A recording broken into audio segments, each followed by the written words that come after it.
Good evening, ladies and gentlemen. The Sharks fall to the Boston Bruins by a score of 3-1. Have defensemen being injured on the scene, and some truculent hockey going on. But unfortunately, the Sharks just were not on the winning side. All that and more after this.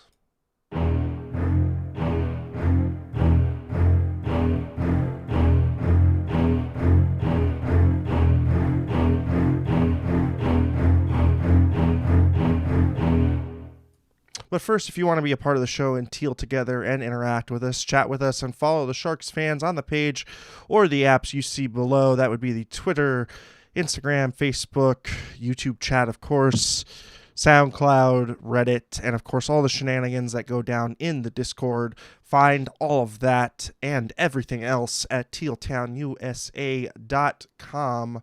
I am pleased to be joined by Mr. Ian Reed. Ian, quick wide brush thoughts on this one, and what are your thoughts? And has this changed your barometer on the team at all? No, I mean at this point now, I'm just like, how many more games do I have to do this? This is the point I'm at. I'm like starting to count down the games to where I don't have to do this anymore, because this team is just bad, and it should feel bad. I mean, a hell of a game by James Reimer, and a hell of a little bit of a sprint at the end there, but everything else, god damn. I mean, it's basically, how many ways can we slice a turd at this point? And unfortunately, the Sharks just continue to prove us that there are, not enough ways to slice that turd. Just quickly going into that scoring on the first period, Brad Marchand would get his 22nd goal of the season. DeBrusk and Holla with the assists. That would come in at 14:24 of the first period. And really, I mean, in that first 10 minutes, the Sharks just look completely lost. I mean, we talk about the power play, the 4-minute power play that was awarded at the very beginning of the game, and it was so bad. I could probably count to you the number of seconds the Sharks were actually in the offensive zone with just my two hands. Yeah, it wasn't good. I mean, on this goal, it kind of like bothered me too, right? Because it was like the puck gets past Merkley on the boards, and I'm like, oh well, nice seeing you in the lineup again, Merkley. You'll be gone again. And then obviously Ferraro, I don't really get mad at Ferraro for that play. Like, that's with those two guys, that's a difficult play to make. But he kind of gets caught in no man's land. Yeah. And then bang bang play. It's in the back of the net. Just bad for the Sharks. Yeah, I mean, I think that power play definitely set the tone for the way that the team was going to play going forward. And the team just looked completely lost and really was not ready to play in that first period. And I think there's not really much more than we could say about that. But going into that second period, the Sharks would get a power play again, and this time Timo Meier would cash in his 24th on the season. Burns and Couture with the assists, and that was a good one for Timo. You saw it in his eyes. He just had a really, really good shot, and continue to pump the net, and you'll be rewarded. Yeah, and going back to the first period a second there, just because I do want to talk a little bit about like the power play was completely anemic in the first period, right? But like it seemed like any time, because I know I was talking about Merkley kind of getting pinched on the boards there, but anytime that like the power play did anything in the first period when it was absolutely anemic, like Ryan Merkley was the one making the plays, which but he got pinched on the board. So I mean, unfortunately, Ferraro got injured, and we'll get into that. So I guess you can't pull Merkley out of the lineup now because they're running out of defensemen, but. Like, it's dumb when you look at a play like that, and then you can look at other plays and you can be like, oh yeah, but that's the play that this coach is going to fucking drop the hammer. Right? Well, yeah. And I think that that if you were any player, living under that fear, so to speak, I mean, you'd be afraid to play your game, and Merkley's game has always been high risk, high reward, right? I mean, and we saw that on display tonight. I mean, in that. We'll get into the third period where the team kind of started to wake up a little bit, but just quickly on that second period, just kind of finishing it off.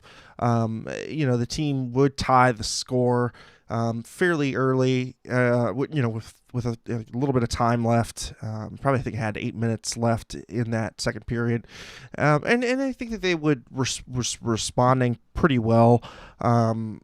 But again, it's just like it took 10 minutes for them to get their footing into the period, and it kind of bears out on the shots. I mean, the shots on goal in the first were 9-5. In the second, it was 15-4.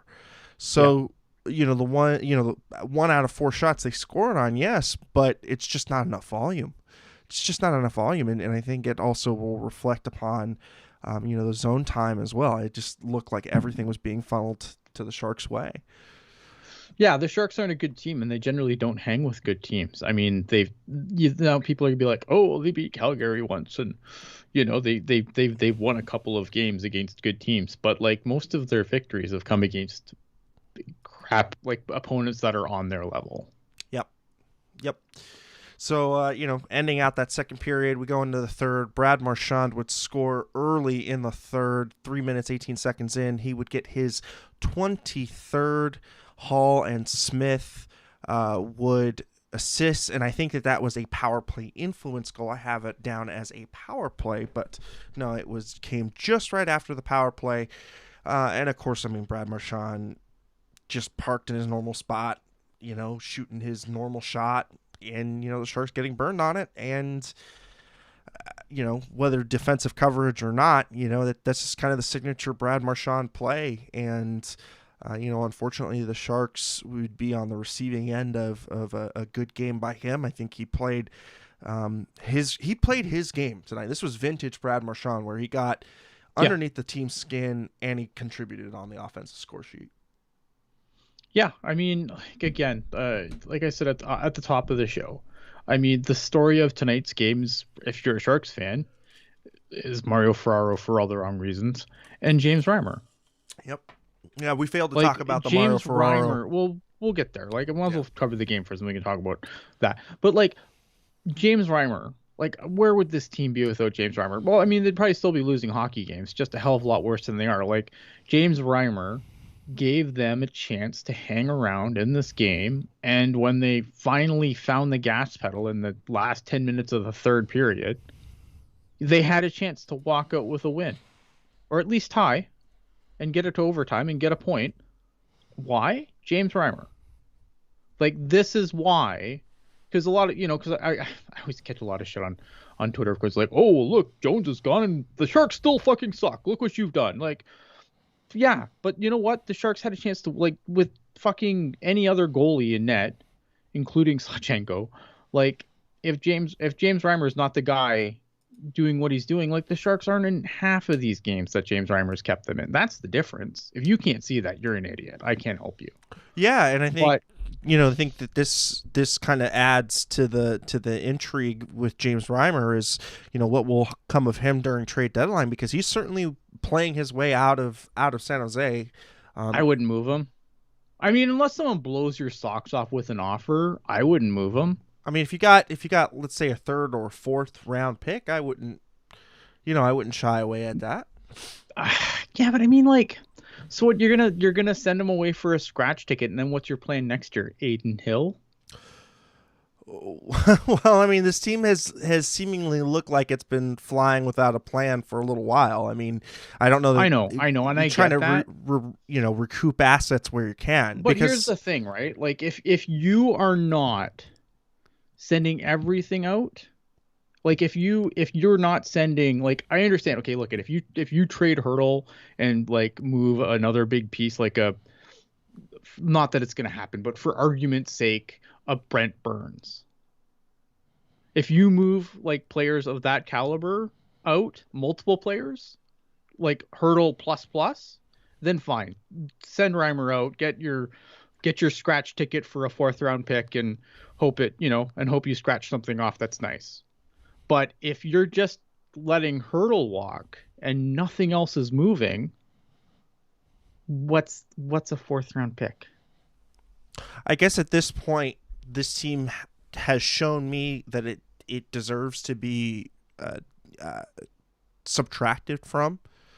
I think that this team is a lot farther away than I think we'd like to believe. And Erik Karlsson doesn't make this team a contending team. Even if you had a player of, of an Evander Kane's ilk without the baggage, but without that kind of a player, even with that kind of a player, the team is still short. Oh yeah, for sure. I just think like and not that James Reimer is the future, right? Like obviously when this team's good enough, James Reimer's probably not your starter, but he's a good stabilizing force. Like you need guys that can mentor guys in positions, and James Reimer has been a beloved player everywhere he's been. Right? Like he's a beloved veteran guy. So unless someone blows your socks off, like I'm talking second round pick, second round, first round pick, why would you give that up? Why would you give up anything that's going to actually have some stabilizing effect on this complete clusterfuck? Well, I think Ian. I think Ian, you're still kind of on that. Well, I don't know, because I go back and forth between strip it down to the bare and there's semblance of a skeleton here. But every time I look at the depth, every time I look at the injuries that have been frequent upon the star players that we do have, I don't see it. And I don't see it for at least...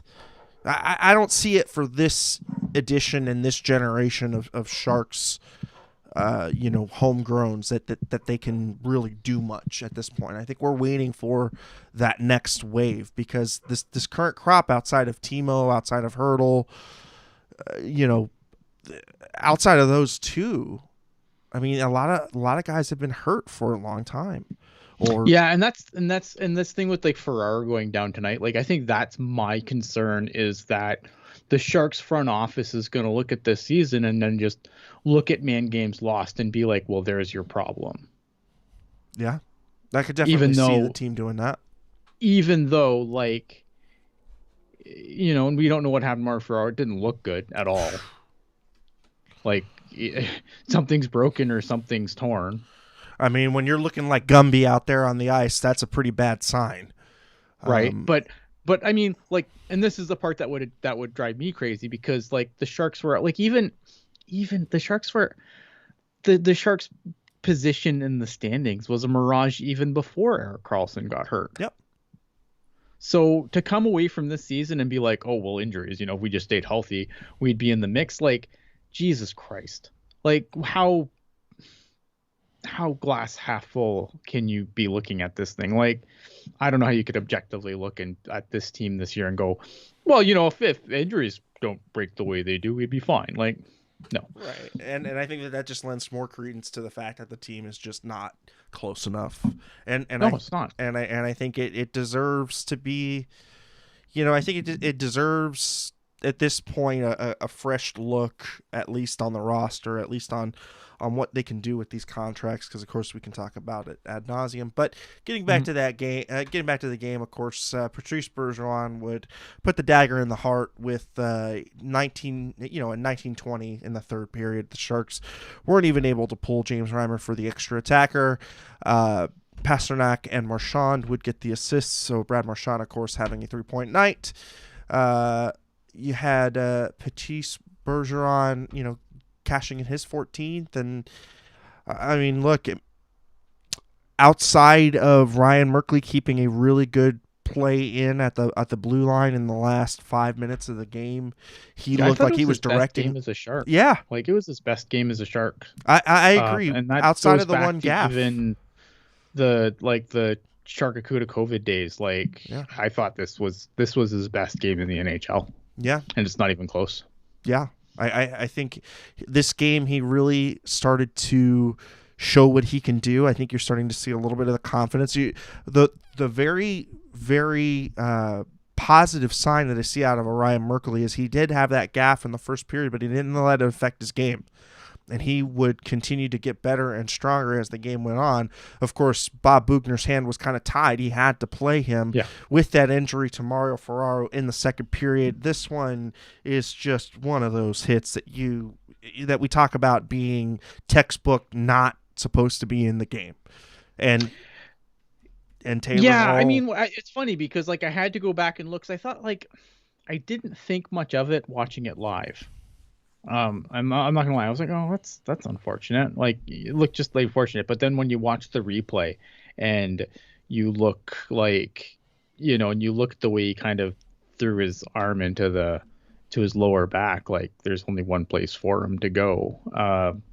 It's a shitty play. Like it should definitely someone should look at it. The Sharks. You'd probably want to see them. If you're going to dress all the fucking guys that are going to beat people up, then they should probably beat someone up when someone takes liberties on your player like that. But I mean, we should have seen a Brad Marchand and or Taylor Hall be punked on the ice by a Gadjevich or by a VL. Well, I mean, just something, right? Yeah. I don't know. I mean, obviously, look, you scored on the power play, so I mean, you made them pay where it counts. But yeah, I don't know, man. I didn't like that whole thing. Like, I was surprised that like how far the trainer had to get with Ferraro before someone went over and helped Ferraro off the ice. Yep. Like, for all the talk about how much better the culture is and everything else this year, like that's kind like that whole thing was kind of alarming. Forget like not the fighting after, because whatever, like hockey players do dumb things when people get hurt, but I didn't like how nonchalant everyone was. I'll tell you this though, Mario Ferraro is one tough MFer. I mean that ankle looked fractured, and he was still trying to skate off the ice on it. And Ray Tufts, had to run out there and go get him. But as Ian had said, Logan Couture nowhere to be found. Tomas Hertl. I don't even know who was on the ice at that point. I don't know. I just know like Brent Burns finally went over to get him. So kudos to Brent Burns. But I'm surprised. Like, obviously he's having trouble. He can't put any weight on that leg, and nobody goes over to help. I don't know, man. Whatever. Yeah. No. So anyhow, again, if you take a look at the replay, you can clearly see that Ferraro goes in feet first. The ankle just goes like that, ladies and gentlemen. That's all I can tell you. And yeah, to me, that's a break, or it's if there's not a break or a fracture or a tear, there's probably a tear. Like, yeah. And none of those are good. I mean, like I think the tear would probably be the worst case scenario. A fracture too. I mean, I think a fracture. Yeah, fractures are great, but I mean a tear. Like I'd be more worried with the muscle than the bone. Yeah, yeah, I agree with that. As long as there's no structural damage to that Achilles, that's the one that you worry about the most back there. But again, even still, I mean, it's not good, and we'll see what the reports come out for Ferraro. We knocking on wood, crossing fingers. I can't imagine it being good, and I don't know how they. I mean. They can't. I mean, obviously they can't scratch Ryan Merkley anymore, so that's good. Kevin Lacey brought up that like the Sharks have 2 defensemen left that they can call on from the Barracuda, and that is I think it's Knyzev and Hataka. Yeah, or Hataka. So I if Ferraro can't go, and I assume that's going to be the case, I'm guessing Hataka is going to be the guy who's going to get called back up, which is fine.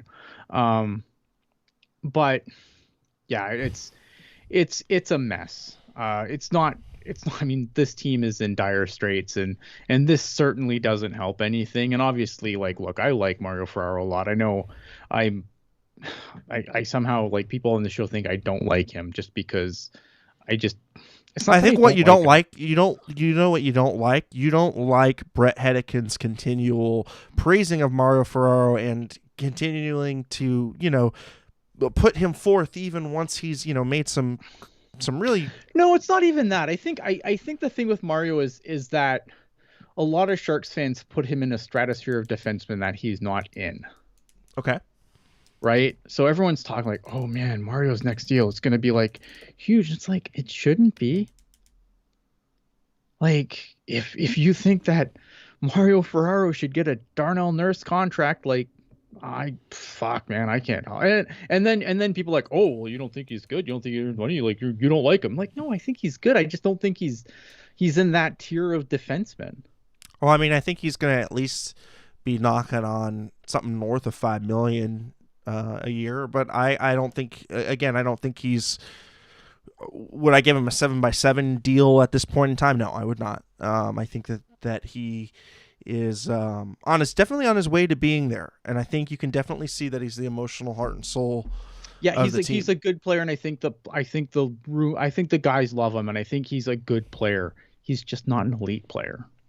He's good. He's a middle pair defenseman on a contender. Yeah, and there's nothing wrong with that. I mean, that's good. You need those kind of guys. He's just not He's a number 4 defenseman. He's a number 4 defenseman at this point in his career, and not saying that he can't, rise up to be a first pairing guy, because I think he definitely can be. But he's not. But he's the anchor of that line. He's not the guy. He's you know what I mean? Like every D pair has that guy who's kind of the anchor to the other guy, right? Yeah, but I mean, I look back to like him and Burns, and I felt that they had a good relationship, and I think a lot of people would say that would have been the Sharks' first pair, and I don't think he looked out of place. That pairing's been caved. No, I mean in the first half of the season. Now, I mean, second half of the season, I mean, it's not even. I think we have to put the stats out the window at this point, because the ice times have been all screwed up. The amount of load impact on the team has been all wacky since the injuries. So I don't put any stock into the second half of the season, and at this point I kind of washed it. So we got to say thank you and a shout out to 21 Pucks. Super chat donation $4.99 from 21 Pucks. Head on a pike, Ian. Yeah, I know. Look, I like Mario Ferraro. I like Mario Ferraro.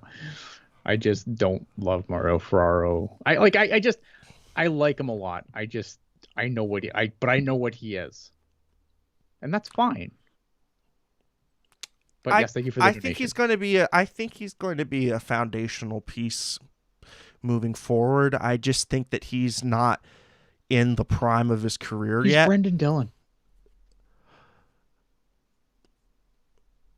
Right now, he's Brendan Dillon. You're saying? Yeah. Okay. I think that's what he's Brendan Dillon. Yeah, he's a guy that everybody likes. He's competent. He's a competent defenseman. He's Brendan Dillon. That's not a bad thing. Brendan I like Dillon's that a good hockey player. I like that comparison. I think you got it spot on there. So, Ian, I mean, we talked about this game and kind of gone over it enough. I don't think we need to go over the stats. Sharks thoroughly dominated. I want to play a little brain game, if you will. Okay. And let's say that Ian Reed is given the Sharks this roster as it is constructed right now. Okay. And you're going a little bit better offensively than Dillon, not much. Okay, go ahead. Continue. What would be your first off-season move? And I'm saying that basically you're going to go in status quo with all the contracts. So, this is a few days before the Tomas Hertl contract runs out. He's still on the team. You have all the contracts as they are now. What is the first thing you want to do with this team? Who am I? Who am I in this situation? You're the overlord. You're the puppet master. I'm Doug Wilson. You're the guy. You're the guy. Am I Doug Wilson? You're Doug Wilson. I fire myself. No. I walk away. I walk retire. away. I just I light a match and walk away. Um Gosh, I mean, you have to start moving pieces out, right? Like you have to accept that this isn't working. If Hurdle's not going to resign, you trade him. You don't risk walking him to free agency and getting nothing. Okay. Because you're not a playoff team, right? Like, people like I always the dumbest thing that I always see in my timeline is like, oh, we can't let Hurdle walk to free agency like we did Joe Pavelski. Bitch, Joe Pavelski we're at a conference fucking final when Joe Pavelski walked. Like, that's not when you sell players, right? Like, they were a playoff team. This team is nowhere near the playoffs. This team has no illusions of being a playoff team. So look at, I mean, if you can't get Hurdle pen to paper, gotta trade him. You can't risk going into the offseason and losing him for nothing. What do you hold fast? What is your number for Tomas Hurdle that you hold fast on that you cannot let him pass that number? And if you do, you let him walk. 8.5. 8.5. Okay, and how many years? It's Tomas Hurdle, as many as he wants. Okay, so 8.5. So let's just say 8.5 by 8. You'd be all right with that deal? I mean, that's what you're gonna have to like. Maybe I don't like that deal, but this is the NHL. If you don't give him that deal, someone's gonna give him that deal. Okay. Right? And this is not a situation where you don't have there's no replacement for Tomas Hurdle on this team right now. No. So he's like, Tomas Hurdle could be a guy that when you are finished doing whatever you're doing, he could still be here and he could still be a useful part of that. Yeah. Plus, the fan base loves him. Like, it's still a business. Okay. So who is the contract then that is sacrificed to have Tomas Hurdle signed at that deal?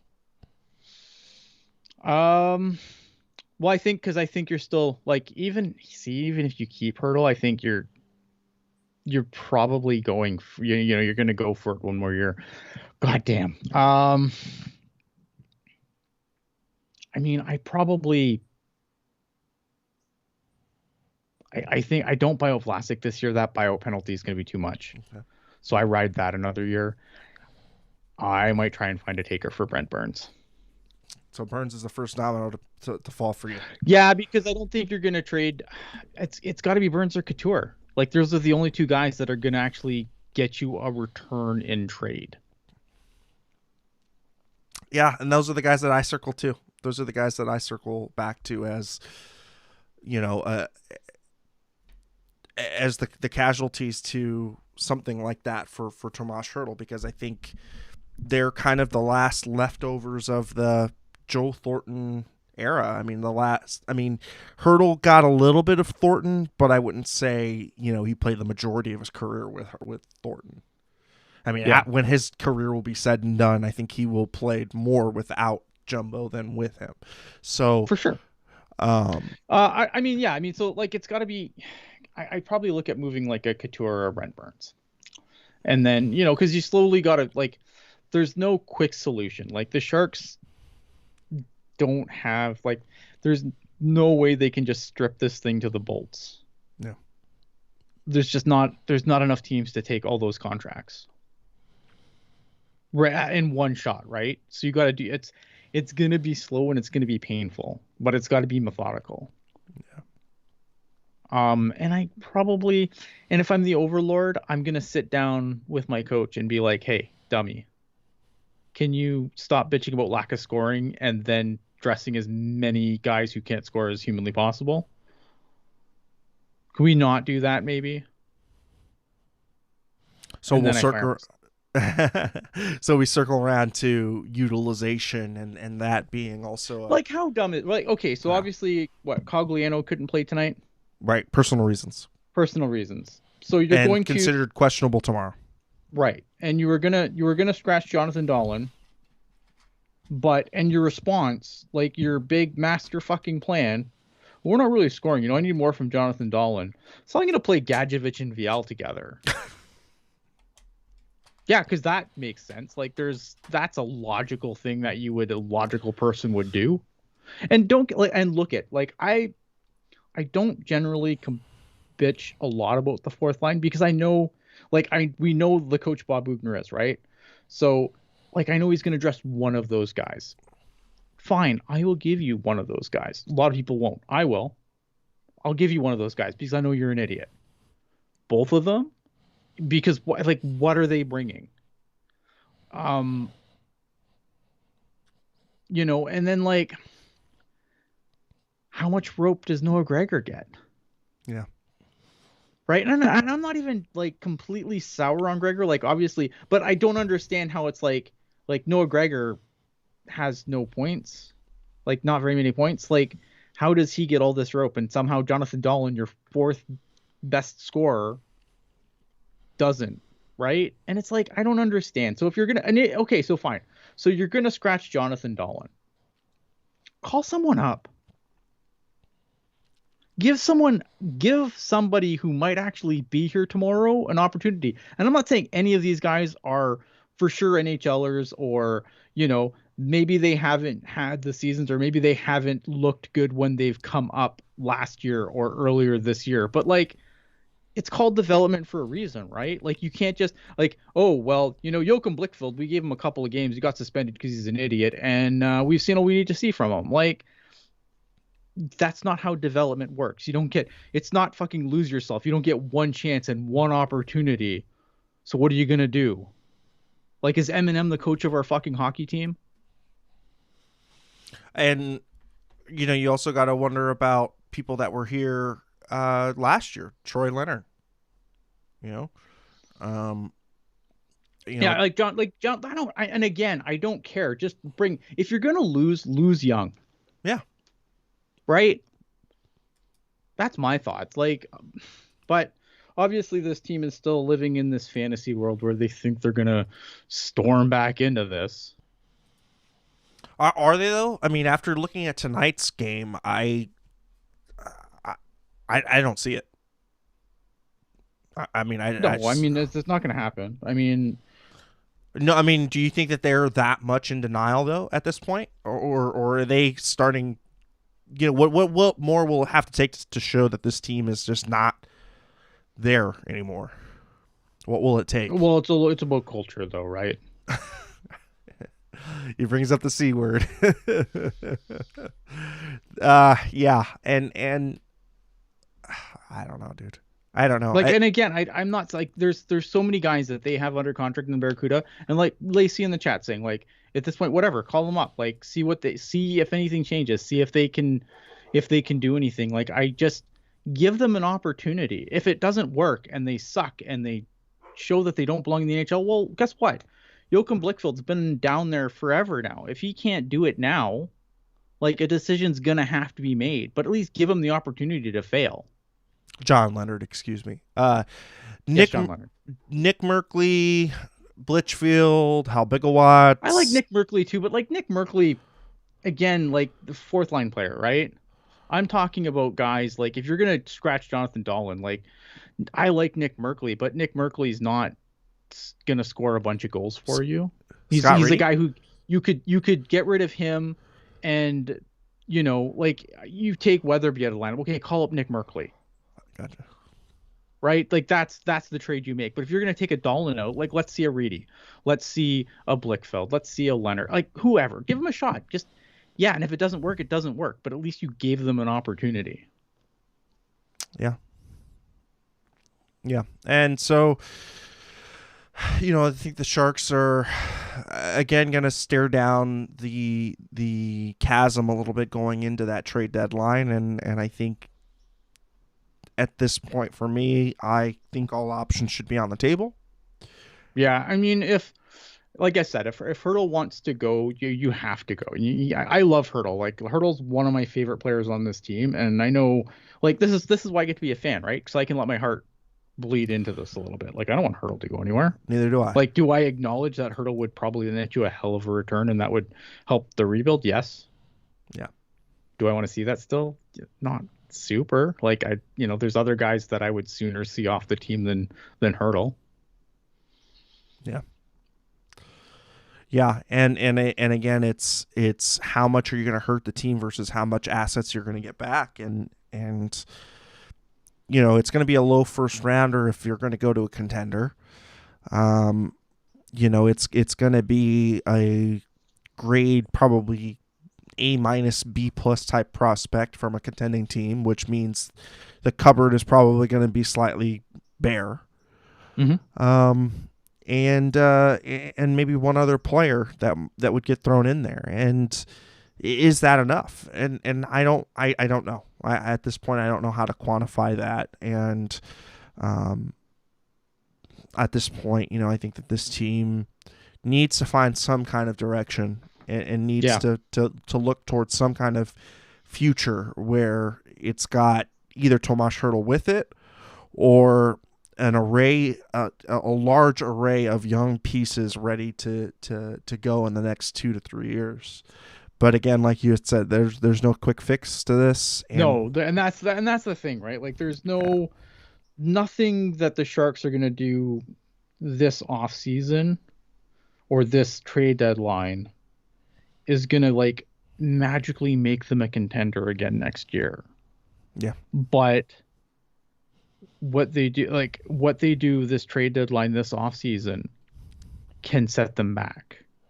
And I think that's the frustrating things for fans, because like there's no quick solution here, but you can set this thing back further based on the moves you make tomorrow. And I think that's the scary thing, right? Yeah. That's where I get really nervous, because I know a lot of people in this fan base still like Doug Wilson. I know there's a good portion of us that are completely fed up with Doug Wilson, but I understand that there's people that still have faith that Doug Wilson can turn this around. But I worry about like the Ken Holland effect, where you keep him for so long that he does just irreparable damage that takes a decade to fix.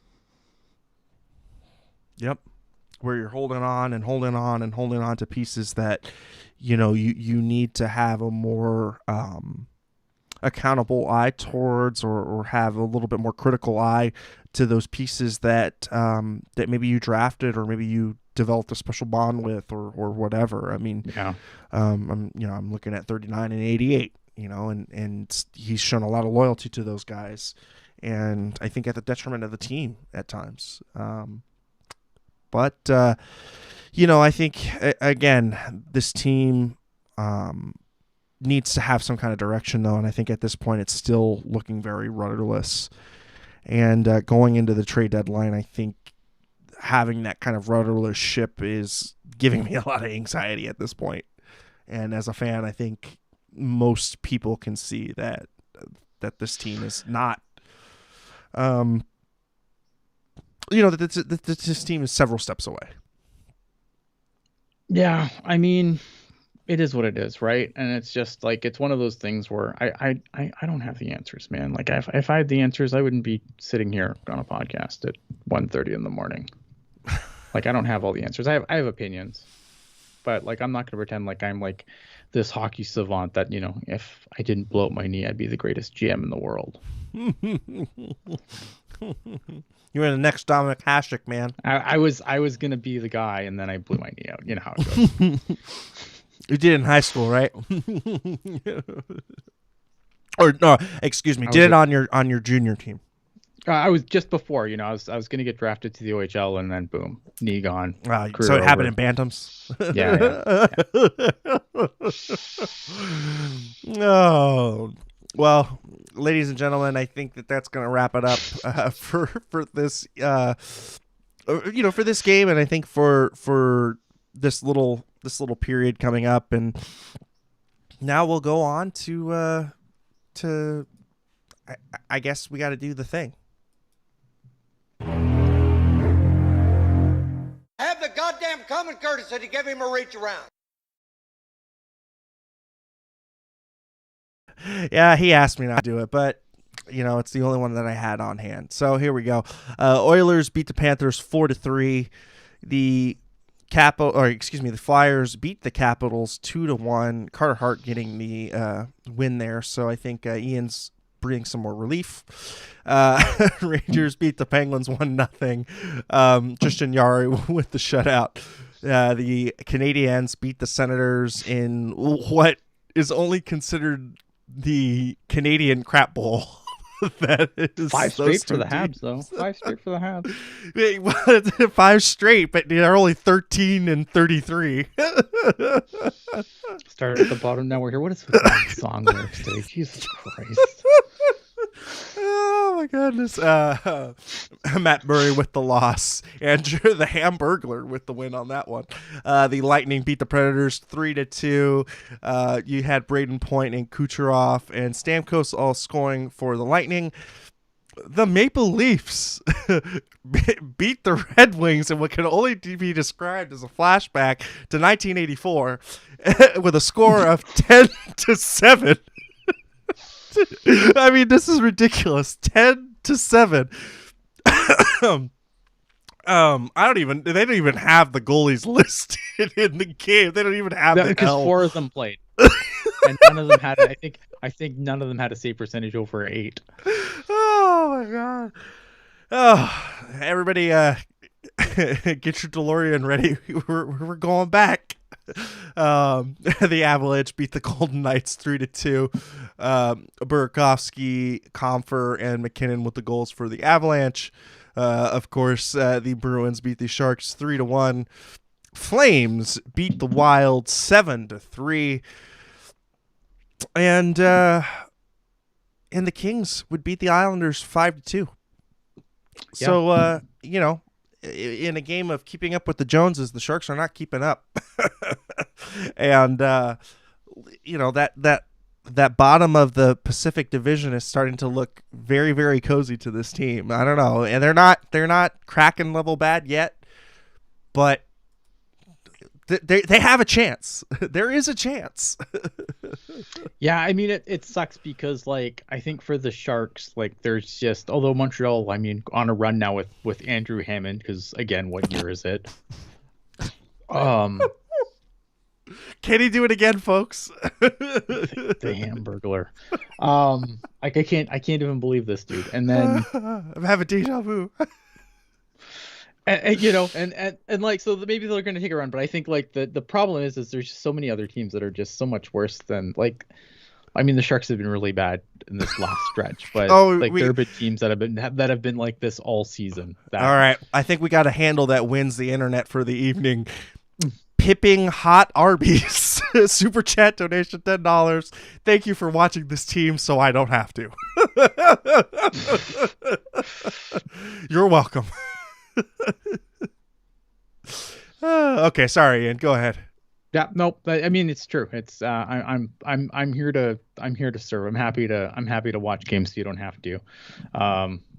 I'll just be happy when they're all done and there's more exciting things going on, like the draft. Can there be baseball yet, please? Well, that being said, Ian, do you have any final thoughts on the show? On the evening, and where the people can find you? You can find me at Ian Blogs Hockey on the Twitter machine. I'm sure I'm going to get all kinds of hell for calling Mario Ferraro Brendan Dillon. I'm sure that's going to get me all kinds of hell, so I'm looking forward to that. Get your pitchfork sharpened. Yeah, get your pitchfork sharpened. I'm sure I deserve hell for that. But yeah, no, other than that, man, I mean, when the Sharks do bad, it's bad. But I'm past the point of being angry. I just so I don't get fined, man. Trying to avoid that NHL fine, because we all know we're all hurting for cheddar at this point. For me, from my end, I mean, I don't really have too much to say, rather than just keep your expectations set low for the rest of this season. Expect the mediocrity, embrace the mediocrity, and we'll see where we end up in the roulette wheel that is the draft. And hopefully this pain for Shane thing is all worth it. But it's not even gonna be like the best they're gonna draft is like. Oh, don't you ruin my party! Don't put a wet blanket on me. The best they're gonna draft is like 8. Like the best, if they're lucky. Like, and I think that if they're lucky, like they're probably gonna end in that like 10 to 12 range. You stop being logical, you. Sorry. And you can use my first name, that's ERIK, last name LANDI, on all the social media garbage. That being said, in case you missed us, check us out across all of your podcasting applications. That would be the Apple Podcast, Google Play Store, the YouTube Rewind. You also got the SoundCloud, Spotify, TuneIn Radio, and of course, iHeartRadio.